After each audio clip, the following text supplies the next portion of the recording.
Tom Liwafa jadi penengah keluarga Vanessa Angel dan Bibi Ardiansyah. Pastikan kedua keluarga akan terima dan tak akan banding putusan hakim. Kepergian Vanessa Angel dan Bibi Ardiansyah menyisakan beberapa urusan yang masih belum selesai.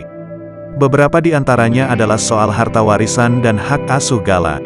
Seperti diketahui, kedua keluarga rupanya sama-sama ingin merawat Gala. Kini, baik dari keluarga Vanessa maupun Bibi sama-sama telah mengajukan hak asuh ke pengadilan. Selain itu, mereka juga disebut-sebut tengah mempermasalahkan harta warisan. Tak ingin polemik semakin melebar kemana-mana, Tom Liwafa selaku sahabat Bibi dan Vanessa akhirnya turun tangan.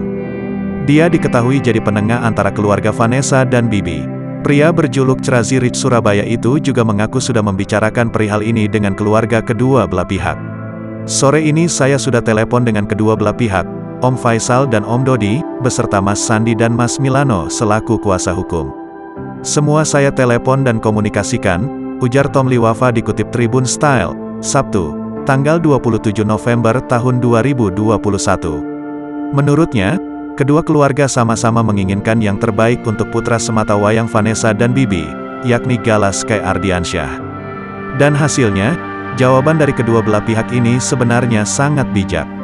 Dan keduanya menginginkan yang terbaik untuk Gala, ungkap Tom Liwafa.